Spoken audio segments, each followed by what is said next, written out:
নমস্কার। আজ শোনাচ্ছি বিশিষ্ট নোবেল লরিয়েট মরিস মেটারলিঙ্কের ছেলেবেলার কাহিনী। মরিস মেটারলিঙ্কের কথা বললেই মনে পড়ে যায় তার নীল পাখির কথা।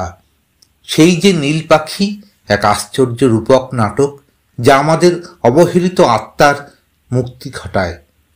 আমরা অবাক হয়ে ভাবি, সত্যি সত্যি এমন নীল পাখি কি আছে কোথাও এই ক্লান্ত, রিক্ত, বিবিক্ত পৃথিবীতে? দুটি ডানাতে যে আঁকে সূর্যাস্তের রোদ, উড়ে যায় এক দেশ থেকে অন্য দেশে। সীমান্ত মানে না, ছাড়পত্র লাগে না তার, প্রশাসনের রক্তচক্ষু উপেক্ষা করতে পারে অনায়াসে। চশমা আটা তাত্ত্বিকেরা বলে থাকেন, নীল পাখি সাম্যবাদের জয়গান গেয়েছে। এ কোন সাম্যবাদ?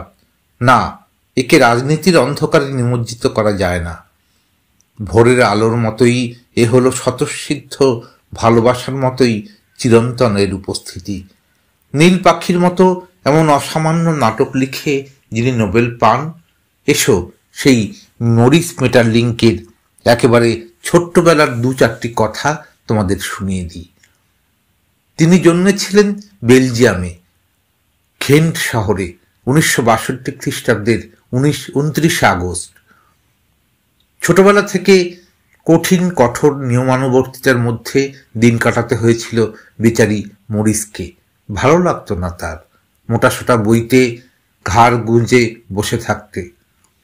নিয়মিত স্কুলে যেতে হতো তাকে, পরীক্ষাতে উত্তীর্ণ হতে হতো, বাড়ি ফিরে এসে আবার হোম টাস্কের চাপাচাপি।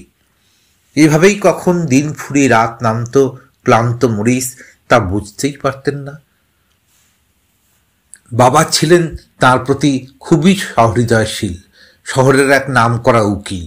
বাবা চেয়েছিলেন ছেলে পরবর্তীকালে তারই উত্তরাধিকার বহন করবে, অর্থাৎ মরিস হবেন একজন আইনজীবী। শেষ পর্যন্ত তাই হতে হয়েছিল মরিসকে। মন দিয়ে আইন শিক্ষা করতে হয়েছিল। তারপর কোর্টে গিয়ে কালো গাউন চাপিয়ে মি লর্ড বলে কত সওয়াল জবাব। ভালো লাগতো না তার, কিছুই আর ভালো লাগতো না মরিস মেটারলিঙ্কের। বাড়ি ফিরে আসেন, দীর্ঘশ্বাস ফেলেন, রাতে আকাশের দিকে তাকিয়ে থাকেন, ছটফট করতে থাকেন। তার মনে তখন অন্যতর এক চেতনার জন্ম হচ্ছে। কি হবে এইভাবে টাকা রোজগার করে? মানুষের জীবন কদিনের? মানুষ কি সকাল থেকে সন্ধ্যা অবধি টাকা রোজগারের মেশিন হয়ে বেঁচে থাকবে নাকি? সৃজনশীলতা বলে কিছু থাকবে না?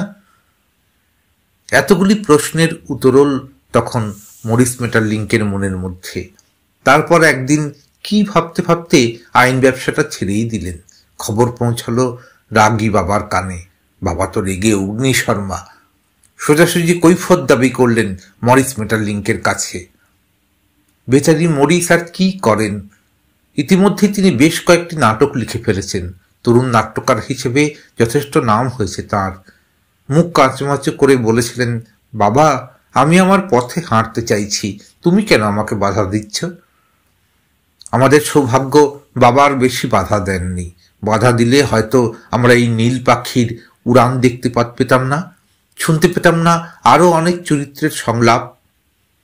এই হলেন মরিস মেটারলিঙ্ক, যার হাতে 1911 খ্রিস্টাব্দে নোবেল তুলে দিয়ে বলা হয়েছিল, সাহিত্যের বিভিন্ন শাখায় তার অবাধ পদচারণা, বিশেষ করে নাট্য সাহিত্যের সৃজনশীলতা, কল্পনার প্রাখর্য, কবিসুলভ মনোভাব, এভাবেই তিনি নিজস্ব এক স্বপ্নময় জগৎ করে তুলেছেন, যেখানে রহস্য আছে তন্ময়তা। আর এজন্যই তাকে আমরা নোবেল পুরস্কারে ভূষিত করলাম। নমস্কার।